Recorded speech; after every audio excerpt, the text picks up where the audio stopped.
Hello students, as education में आपका स्वागत है।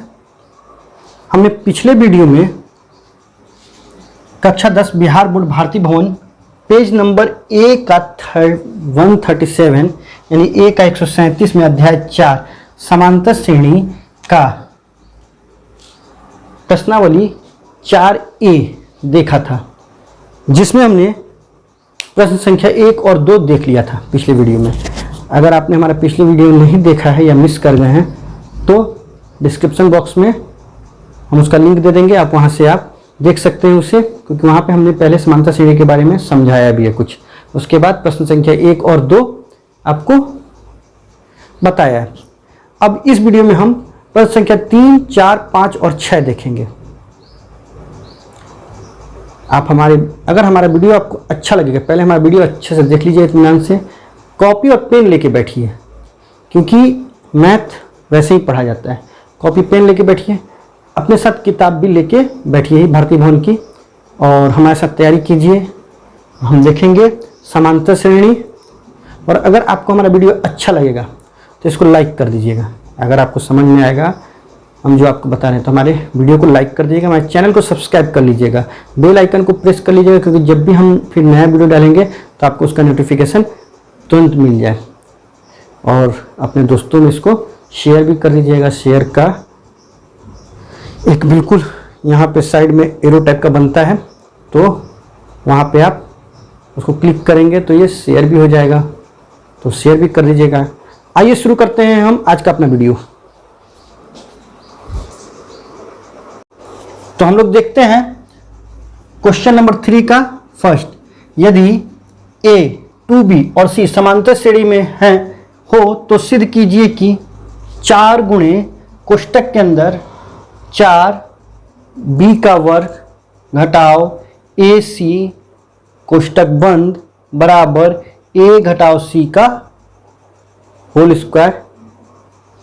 तो आइए देखते हैं कि इसे हम लोग कैसे हल करेंगे। तो चूंकि A, 2B और C समांतर श्रेणी में हैं,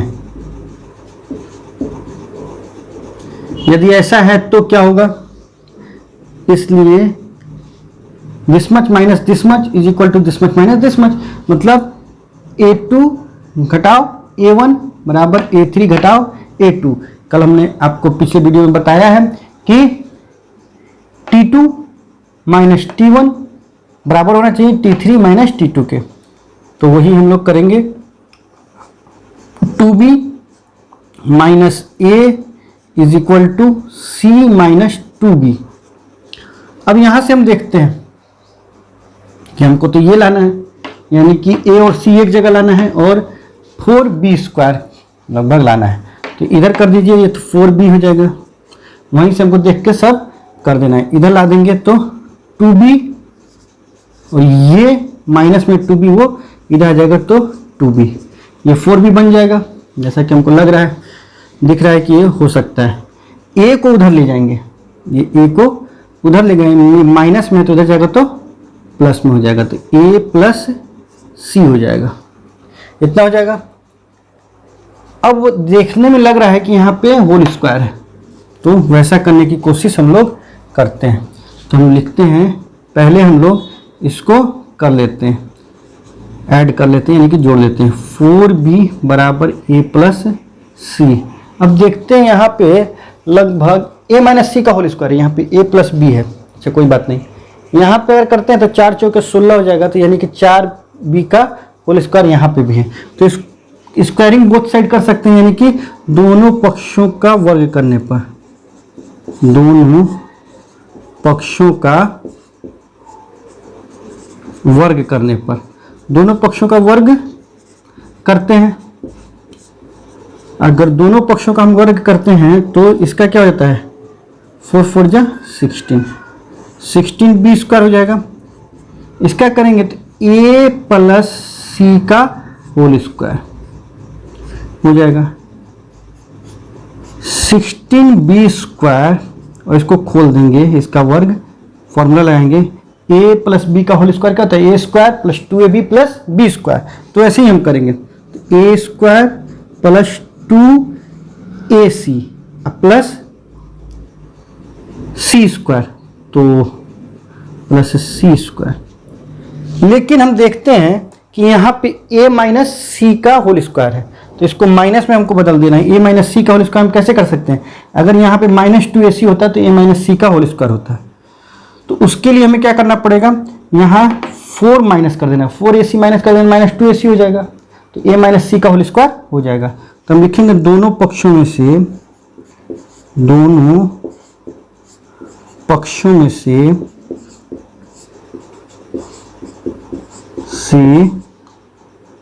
4ac घटाने पर, ऐसा हम कर सकते हैं क्योंकि हम दोनों तरफ से घटा रहे हैं। तो जब घटाते हैं तो 16b² माइनस 4ac। अब कुछ कुछ हमको लग रहा है कि ऐसा ये आ रहा है। अच्छा, यहाँ पे जब हम करते हैं तो a² plus 2ac minus 4ac plus c² हमने बीच में कर दिया। फिर देखिए यहाँ से हम 4 कॉमन ले सकते हैं दोनों में से, तो 4 कॉमन लेंगे तो यहाँ पे 4b² बच जाएगा, माइनस ac बच जाएगा। ऐसा तो आ गया। अब यहाँ पे देखिए a² minus 2ac, 4ac minus करेंगे तो minus 2ac plus c²। a² minus 2ac plus c² क्या हो जाएगा, a माइनस सी का होल स्क्वायर हो जाएगा। और ये तो हमारा लाना था वो आ चुका है पहले से ही, आ गया, यही तो हमको लाना था। तो ये सिद्ध हुआ, हमारा सिद्ध हुआ। तो आशा है कि आपको समझ में आ गया होगा। वीडियो को पॉज करें, स्क्रीनशॉट लें, इसे अपने नोटबुक पर नोट करें। हम लोग देखते हैं क्वेश्चन नंबर 3 का सेकंड अभी तुरंत।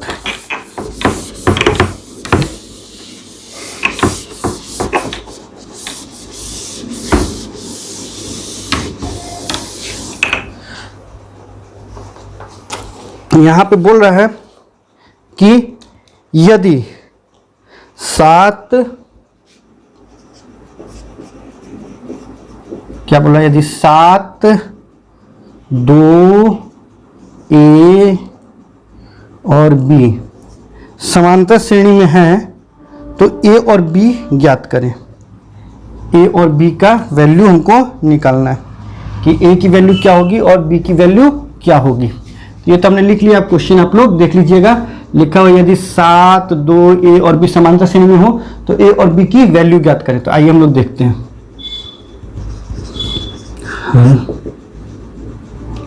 चूंकि 7 2 a और b समांतर श्रेणी में है,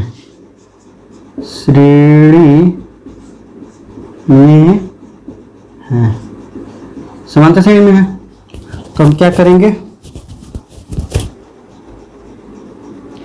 इसलिए इतना माइनस इतना, यानी 2 minus 7 is equal to b minus a. B minus a तो क्या हो जाएगा, ये हो जाएगा हमारे पास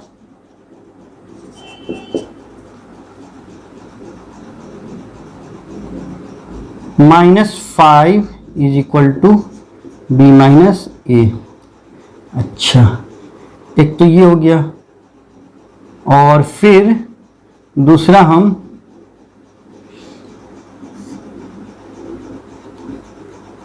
इक्वेशन फर्स्ट, ये हो गया।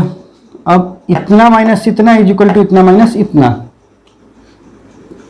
इतना माइनस इतना इज इक्वल टू इतना माइनस इतना, तो ओ सॉरी, ये मैं गलत लिख दिया। इतना माइनस इतना इज इक्वल टू इतना माइनस इतना, a माइनस 2 ये होगा ना a माइनस टू, ये इसमें से ये घटाएंगे इसमें से ये घटाएंगे तो बराबर होना चाहिए। तो ये -5 ये a घटा 2 या ये इधर चलाएगा -5 जोड़ 2 बराबर a, या a बराबर माइनस का 3 हो जाएगा। फिर बोलता है फिर a minus b minus a और a minus 2, a minus 2 is equal to b minus a होना चाहिए। इतना माइनस इतना होना चाहिए ना, या a की वैल्यू रख दीजिए, a का मान रखने पर a का मान रख देंगे, a का मान कितना है हमारे पास -3, तो -3 -2 b -3, तो ये क्या हो जाएगा, या -5 इज इक्वल टू b -3, या ये इधर आ जाएगा -5 -3 इज इक्वल टू b, या b इज इक्वल टू -8 हो जाएगा। तो हमारे पास आंसर क्या हुआ, a is equal to -3 and b is equal to -8, this is our answer. तो आइए आंसर मिला लेते हैं। तो -3 -8 बिल्कुल सही है। तो आई होप आपको समझ में आ गया होगा। हमने क्या किया, अगर ये समांतर श्रेणी में है तो इतने में से इतना घटाएंगे और इतने में से इतना घटाएंगे तो ये बराबर होना चाहिए, क्योंकि कॉमन डिफरेंस बराबर होता है, पदांतर या सर्वांतर जो भी कहिए वो बराबर होता है, तो ये बराबर है। इस उससे हमने क्या निकाला, 2 - 7 किया यहाँ पे और a -2 किया यहाँ पे हमने, तो -5 आ गया, a -2 यानी कि -2 को इधर भेजा तो +2 हो गया, तो -5 है +2 है तो -3 हो गया, तो a बराबर तो ये हो गया। अब हमने क्या किया कि अगर ऐसा बराबर है तो b में से a घटाने पर और a में से 2 घटाने पर ये भी तो बराबर होना चाहिए ना। तो a में से 2 घटाया हमने, यहाँ पे b में से a घटाया, बराबर होना चाहिए। अब a का मान रख दिया हमने, जो भी a का मान था उसको सॉल्व किया, तो इतना आ गया। तो आई होप आपको समझ में आ गया होगा। वीडियो को पॉज करें या स्क्रीनशॉट ले, इसे अपने नोटबुक पर नोट करें। हम लोग देखते हैं क्वेश्चन नंबर 3 का थर्ड।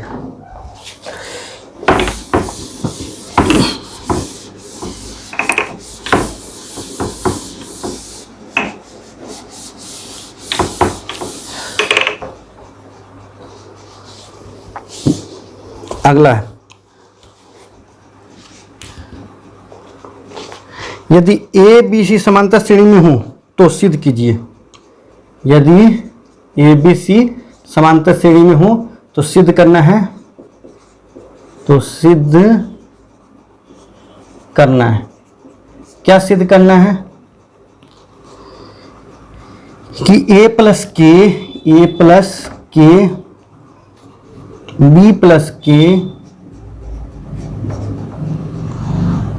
और c प्लस के समांतर श्रेणी में, और c प्लस के समांतर श्रेणी में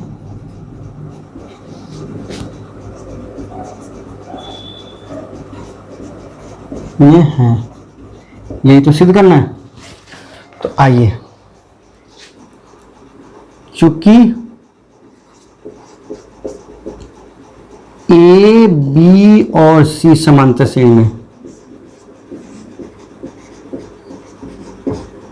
समांतर श्रेणी ऐसे समांतर ऐसे लिखते, समांतर श्रेणी में है,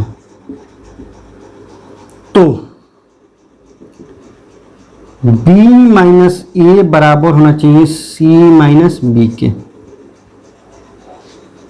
इतना होना चाहिए। फिर यहां पे देखते हैं दूसरा पद, फिर a प्लस के बी प्लस के और c प्लस के में, इतने में से इतना माइनस करते हैं, b प्लस के माइनस ए प्लस के इज इक्वल टू होना चाहिए सी प्लस के माइनस बी प्लस के, इतना होना चाहिए। या अब देखिए बी प्लस के माइनस ए माइनस के, सी प्लस के माइनस बी माइनस के, यहाँ पे प्लस माइनस और ये माइनस में माइनस, प्लस में के है और माइनस में के है, उड़ गया, प्लस में के है माइनस में के उड़ गया, तो क्या बचा b माइनस ए बराबर सी माइनस बी। ये हम अगर फर्स्ट मान लें तो एक से a प्लस के b प्लस के और c प्लस के समांतर श्रेणी में है, समांतर श्रेणी में है, हो गया, क्योंकि b माइनस ए और c माइनस बी आ गया, समांतर श्रेणी में हो गया।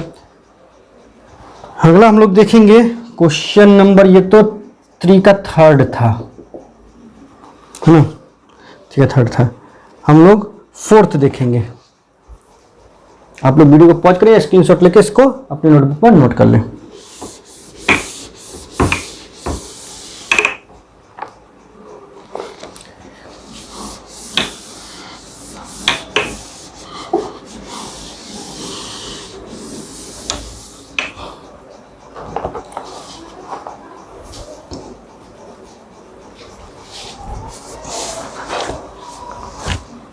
हाँ तो देखते हैं फोर्थ।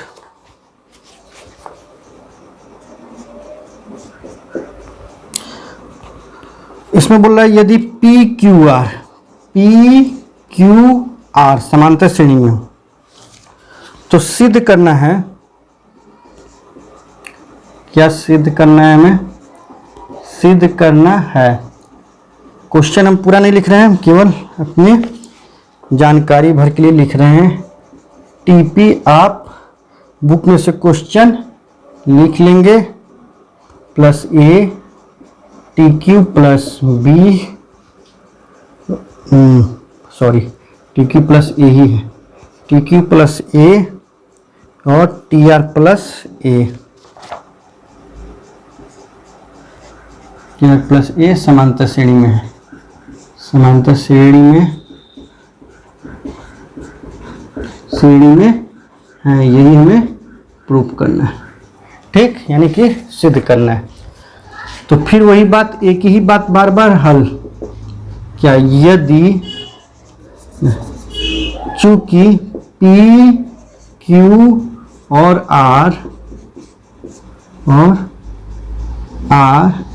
समांतर श्रेणी में, समांतर श्रेणी में है, समांतर श्रेणी में, इसलिए क्या इतना माइनस इतना, यानी कि Q minus P is equal to R minus Q, ये फर्स्ट हो गया। अब इसमें TP plus A TQ plus A और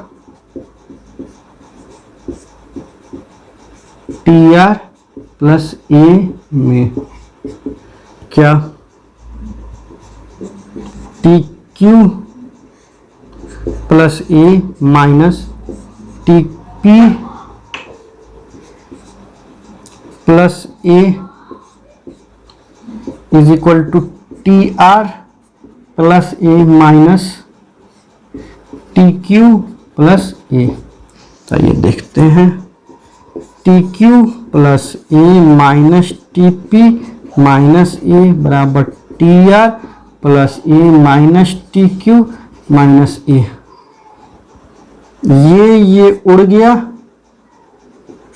अब क्या हो जाएगा,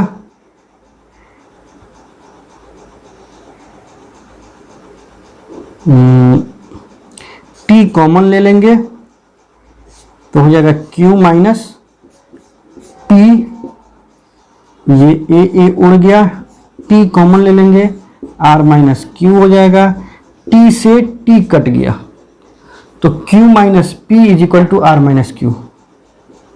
फर्स्ट से देख रहे हैं कि Q माइनस पी और आर माइनस क्यू इक्वल है, तो हम कह सकते हैं कि T Q plus A, sorry TP plus A, TP plus A, T Q plus ए और टी आर प्लस ए समांतर श्रेणी में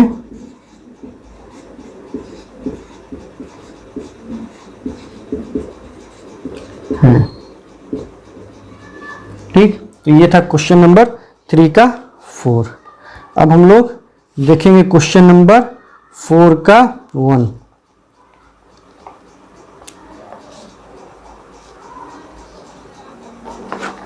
तो आप इस वीडियो को पॉज करें, स्क्रीनशॉट लें, इसे नोट करें अपने नोटबुक पर। हम लोग देखते हैं क्वेश्चन नंबर 4। तो अब हम इसे मिटाते हैं।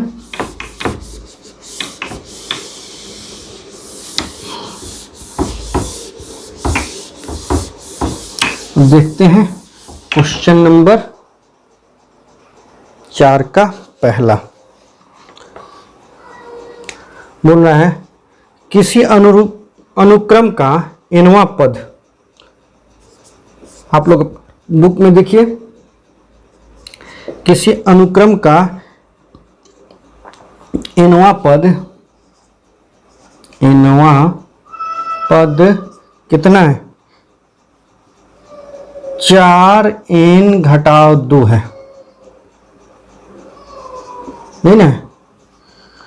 क्या अनुक्रम समांतर श्रेणी में है? यदि है तो उसका 8वां पद निकालें। कैवां पद? 8वां पद निकालें। तो nवां पद 4n-2 है, तो हल माना कि n बराबर 1, 2, 3 क्रमशः। हमको तो 3 ही पद चाहिए होता है ना, पता करने के लिए कि समांतर श्रेणी में है कि नहीं। तो पहला पद यानी कि a1 अगर हमको निकालना हो तो कैसे निकलेगा? 4 × 1 - 2। पहला पद यानी कि n = 1, तो क्या 4 × 4, 4 में से 2 घट गया तो 2। यदि n =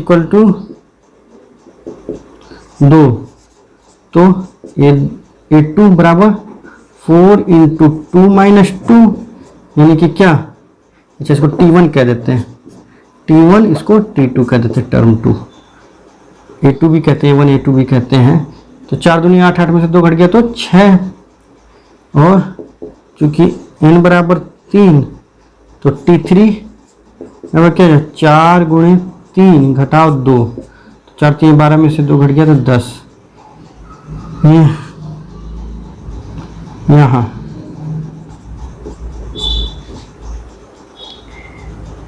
t2 - t1, t2 - t1, तो देखते हैं 6 - 2, 2 बराबर 4। t3 - t2 यानी 10 - 6 = 4। तो हाँ, यह समांतर श्रेणी में है, समांतर श्रेणी में है। बोल रहा है यदि समांतर श्रेणी में है तो कैवां पद? तो उसका 8वां पद ज्ञात कीजिए, यानी कि हमको t8 ज्ञात करना है। t8, t3 था तो यानी कि 4 × 8 - 2, तो 4 8 जा 32 - 2 यानी कि 30। 4 8 32, 32 में 2 घट गया तो 30। यही आंसर हो जाएगा, ये था हमारा आंसर। तो उम्मीद है कि आपको समझ में आ गया होगा। अब अगला देखते हैं हम कि आप लोग वीडियो को पॉज करिए, स्क्रीनशॉट लें, इसे अपने नोटबुक पर नोट कर लें। हम इसे मिटाते हैं।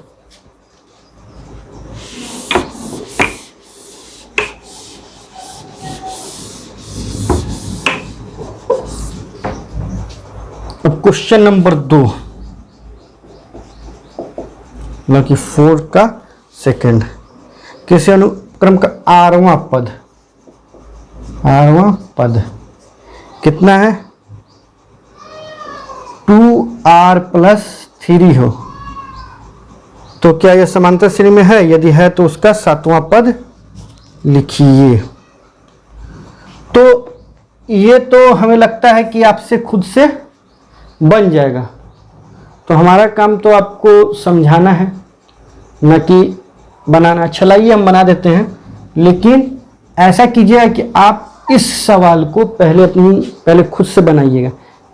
नहीं बनेगा तब उसके बाद वीडियो चालू करके देखिए। अभी हमारे वीडियो को पॉज कर दीजिए, बंद कर दीजिए, अभी आप खुद से बनाइए। अगर आपसे बन जाता है तो ठीक है, बन जाए तब भी मतलब बनाने के बाद देखिए कि क्या आपने सही से बनाया है कि नहीं।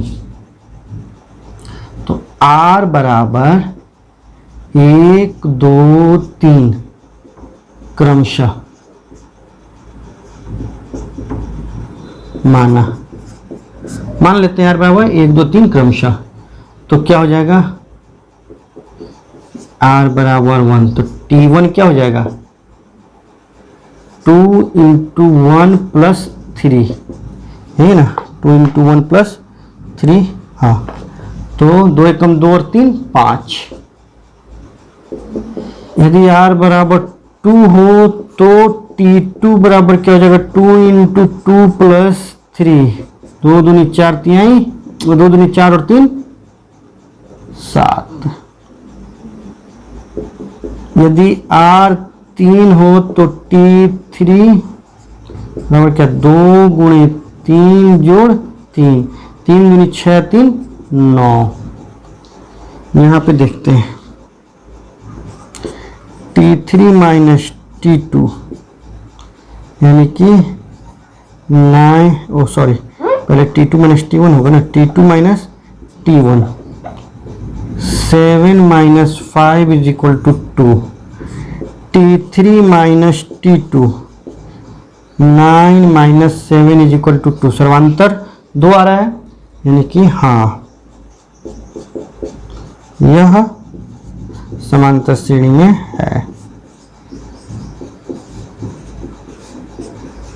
यदि समांतर श्रेणी में है तो क्या पद 7वां पद यानी t7 निकालना है। t7 कैसे निकलेगा 2 × 7 + 3, 7 दूनी 14, 3 17। यही हमारा आंसर हो जाएगा क्वेश्चन नंबर 4 का दूसरा। तो आइए देखते हैं क्वेश्चन नंबर 5 का पहला। वीडियो को पॉज करिए, इसको शॉट लीजिए और अपने नोटबुक से नोट कीजिए।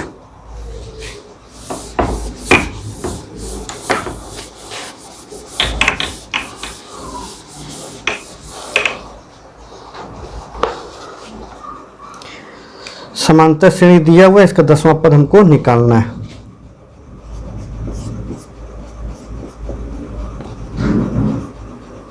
-40 -15 10 35 इस तरीके से आगे है। इसका हमको क्या निकालना है t10 निकालना है। क्या होगा ठीक, तो हमारे पास सूत्र होता है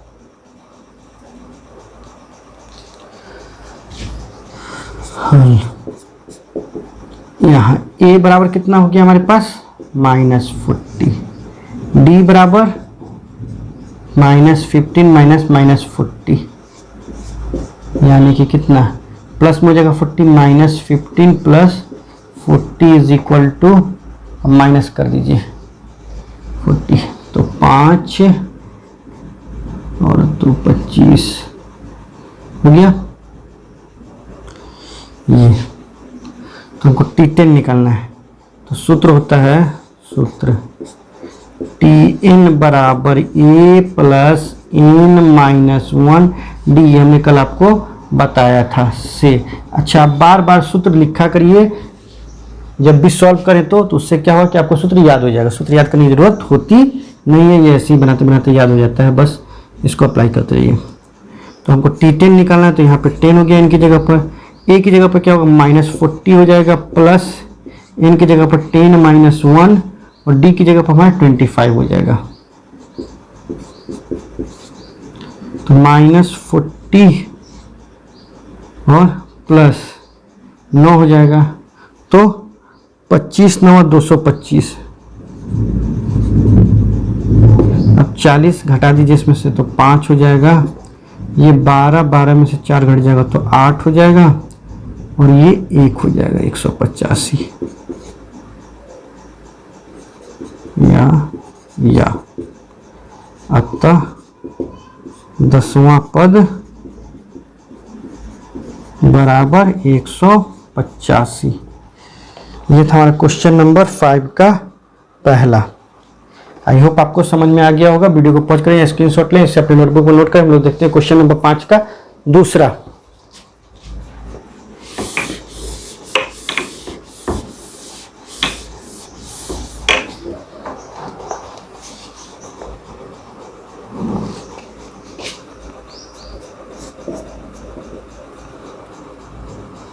उस समांतर श्रेणी का 12वां पद ज्ञात कीजिए जिसका प्रथम पद -20 और सर्वांतर 4 है। तो और आसान कर दिया। ए दे दिया हुआ है इतना, सर्वांतर डी दे दिया है हमारे पास 4, और 12वां पद यानी कि T12 हमसे पूछ रहा है। तो सूत्र लिखेंगे, सूत्र बार बार लिखना पड़ेगा तो याद हो जाएगा। a + n - 1 d। अब क्या करना है, T12 हमको निकालना है। T12 = a दिया हुआ है -20, तो -20 प्लस n 12 दिया हुआ है, 12 - 1, और d कितना दिया हुआ है 4 दिया हुआ है। तो आइए T12 -20 प्लस 11 × 4 -20, 11 4 जा 44, यानी कि 11 चौक 44। तो कितना हो गया, घटा दीजिए 24 हो जाएगा T12। इसे जा रहा है आंसर। तो आई होप आपको ये भी समझ में आ गया होगा। तो लिख देंगे 12वां पद बराबर 24। ठीक, अब हम लोग देखते हैं, जांचे कि क्या -150 समांतर श्रेणी इतना इतना का एक पद है। ये भी हम लोग जांच लेते हैं। वीडियो को पॉज करें, स्क्रीनशॉट लें, इससे अपनी नोटबुक पर नोट करें।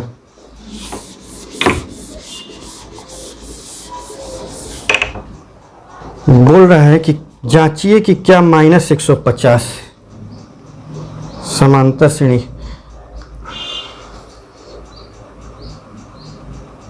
कितना दिया, 11 8 5 और 2 का कोई पद -150 हो सकता है क्या। Tn बराबर 150 वो भी माइनस में हो सकता है क्या, देखते हैं।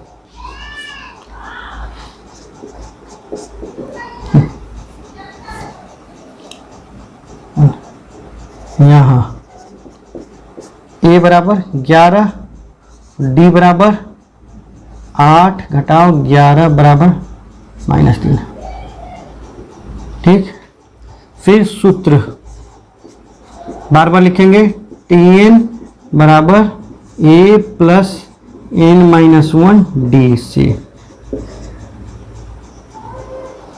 ठीक है, तो Tn दिया है हमारे पास -150, तो -150 रख देंगे, बराबर a कितना दिया हमारे पास 11 दिया हुआ, तो 11 रख देंगे, प्लस n हमको नहीं पता है, n की वैल्यू निकालनी है -1, और d कितना दिया हुआ है -3 दिया हुआ है, या -150 ये इधर आ जाएगा तो -11, तो n - 1 × -3, तो या अब देखिए ये कितना हो जाएगा प्लस में, तो 11 से मल्टीप्लाई कर दीजिए इसमें, तो ये कितना हो जाएगा 0 5 6 1 16 50 माइनस नहीं प्लस में होगा n-1 इंटू -3 या 16 50 -3 काट दीजिए। 6 12 कट जाएगा। 3 पचे 15 और 3 पचे 15 माइनस या -550 ये इधर से आ जाए तो माइनस माइनस प्लस 1 या -549 बराबर n। लिखेंगे n का मान ऋणात्मक नहीं हो सकता है, नहीं हो सकता है। n का मान ऋणात्मक हुआ क्या? n यानी नंबर। अब बोलेंगे कि 1.5 बच्चे बैठे हैं आप लोग कितने भाई बहन? हम लोग 1.5 भाई बहन हैं, हम लोग 2.5 भाई बहन हैं। ये कोई कह सकता है आपके विद्यालय में कितने बच्चे हैं? तो मेरे आपकी क्लास में कितने बच्चे हैं? तो मेरे क्लास में 102 बच्चे हैं। ऐसे कोई बोलता है क्या? 103.5 बच्चे हैं, ऐसे बोलेगा क्या कोई? अरे पूरी संख्या होल नंबर आएगा ना। तो ये n जो आएगा, नंबर जो आएगा वो क्या आएगा? पूरा आएगा। ये माइनस माइनस क्या होता है? माइनस में आएगा ना, फ्रैक्शन में आएगा, यानी कि भिन्न में आएगा। तो अतः दिए गए समांतर श्रेणी का कोई भी पद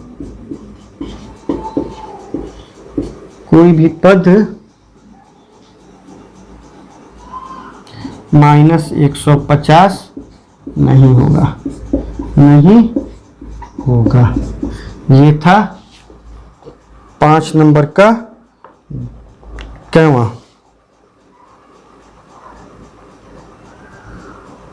तीसरा 5 नंबर का तीसरा था ये। तो इस तरीके से 5वां क्वेश्चन भी हो गया। ठीक है, वीडियो को पॉज करें या स्क्रीनशॉट लें, ऐसे अपने नोटबुक पर नोट करें।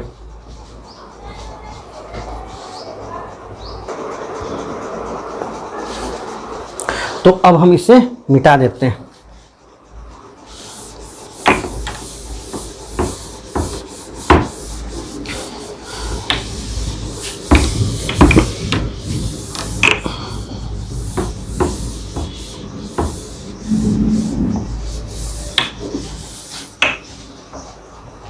और देखते हैं क्वेश्चन नंबर 6 का पहला।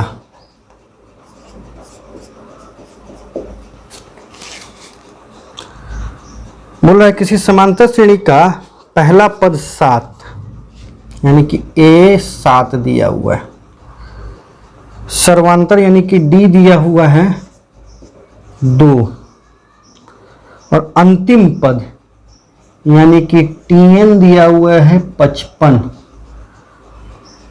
तो पदों की संख्या विकलित करें, यानी कि n बताना है हमें कि n क्या होगा।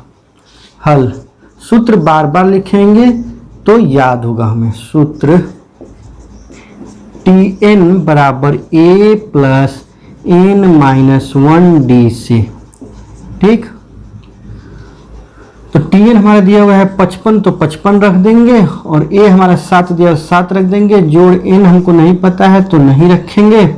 1 तो फॉर्मूला का है वो रख देंगे और इंटू 2 या सबसे पहले इसको यहाँ लाएंगे तो 55 में से 7 घटा देंगे क्योंकि जोड़ में इधर आएगा तो घट जाएगा।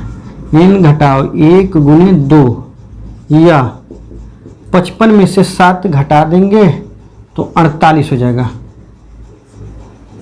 और n-1 इंटू 2 या 48/2 कर देंगे क्योंकि यहाँ गुणा है तो इधर में आएगा तो भाग में हो जाएगा। बिल्कुल एक एक स्टेप करके बता रहे हैं आपको। 24 दूनी 48 कट जाएगा या फिर 24, यहाँ पे माइनस में है 1 तो इधर आएगा तो प्लस में 1 हो जाएगा, तो n या 25 हो जाएगा। n बराबर 25 यानी कि पदों की संख्या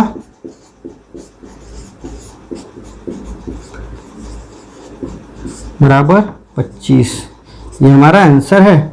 आई होप आपको क्वेश्चन नंबर 6 का एक समझ में आ गया होगा। वीडियो को पॉज करिए, स्क्रीनशॉट लें, इसे अपने नोटबुक पर नोट करें।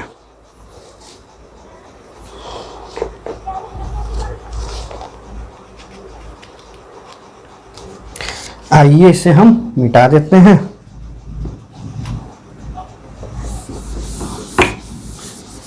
और देखते हैं क्वेश्चन नंबर 6 का दूसरा।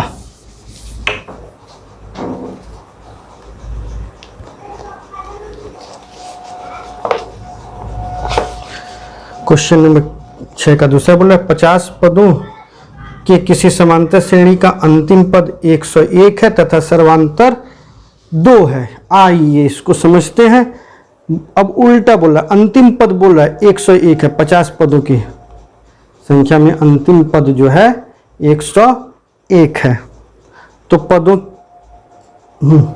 तो पहला पद ज्ञात कीजिए। ठीक, जैसे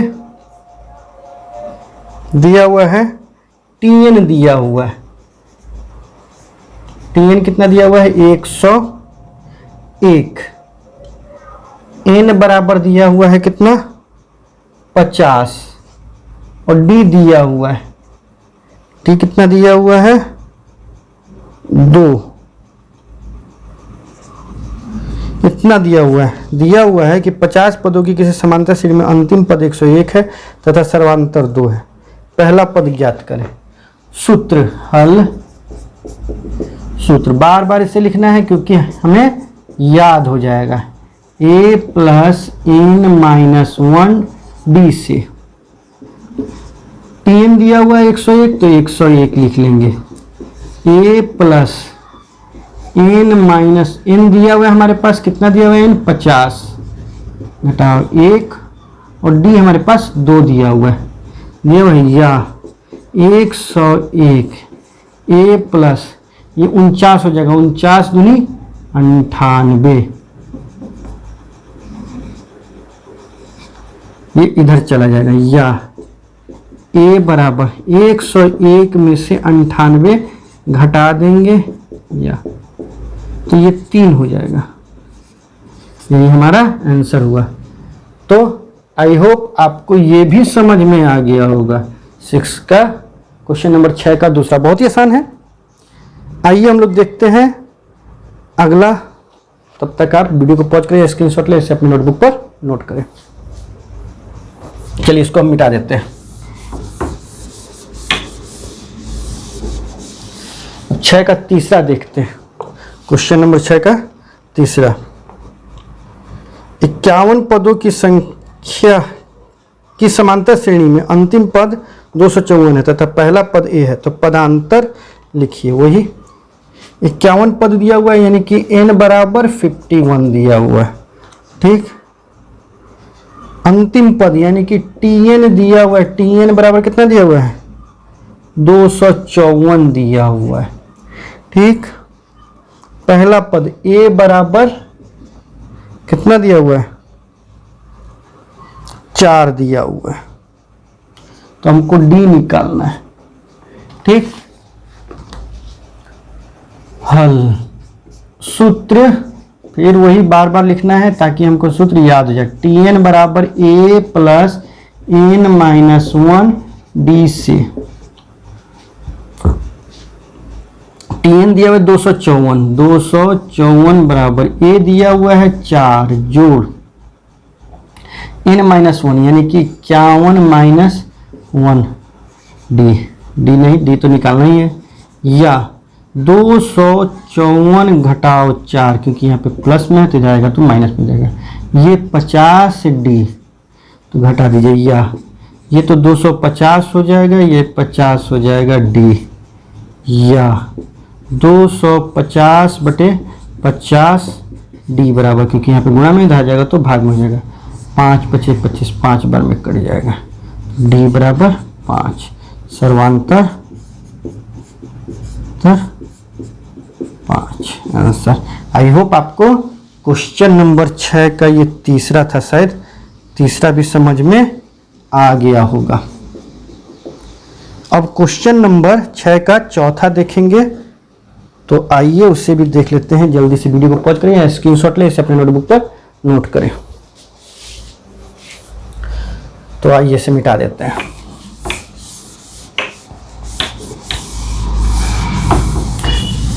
क्वेश्चन नंबर 6 का 4।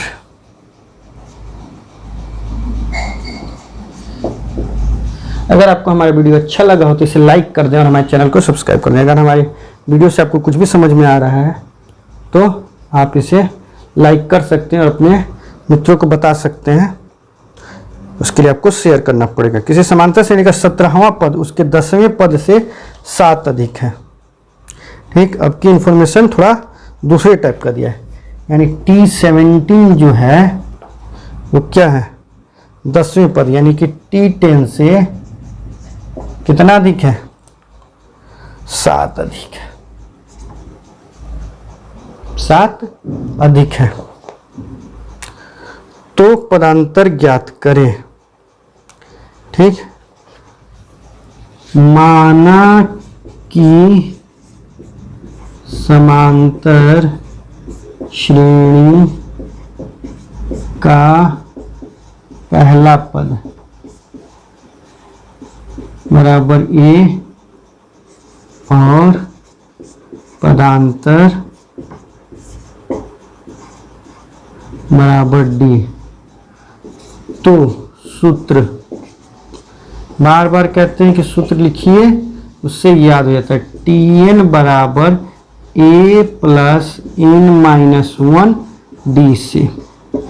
क्या Tn कितना है, नहीं ये सूत्र, हाँ इसी सूत्र से T17 हमारा क्या हो जाएगा, A प्लस, अब 17 है n तो 17-1 D, यानी कि क्या हो जाएगा A प्लस 16D, ये ना हो जाएगा T17।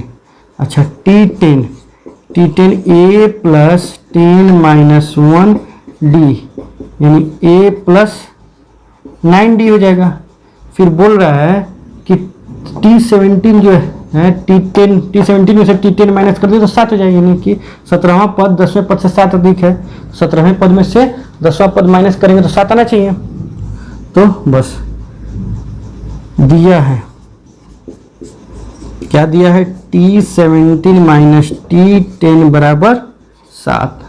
तो रख दीजिए वैल्यू T17 या A plus 16D minus A plus 9D is equal to 7, या A प्लस 16D घटाओ A घटाओ 9D बराबर क्या, 7। ये A प्लस में, ये माइनस में खत्म हो गया। 16 में से 9 घट गया तो 9 7 16 होता है, इसलिए TD 7, तो D बराबर हमारा हो जाएगा 1। तो हम कह देंगे कि क्या, कि पूछ रहा है ना छठा में कि पदांतर ज्ञात करें, तो पदांतर बराबर A, दिस इज आंसर। तो हमें आशा है कि आपको ये भी समझ में आ गया होगा क्वेश्चन नंबर 6 का चौथा। तो इस तरीके से हमारा पूरा वीडियो खत्म होता है। यहाँ पे हमने आज देखा क्वेश्चन नंबर 3, 4, 5 और 6 ये देखा है, और हमें लगता है कि आपको समझ में आया होगा। अगर आपको समझ में आ गया तो हमारे वीडियो को लाइक कर दें, हमारे चैनल को सब्सक्राइब कर दें और ऑफ कोर्स इसको शेयर भी कर दें। अगर नहीं समझ में आया तो कमेंट बॉक्स में कमेंट करें। Thank you for watching, good bye.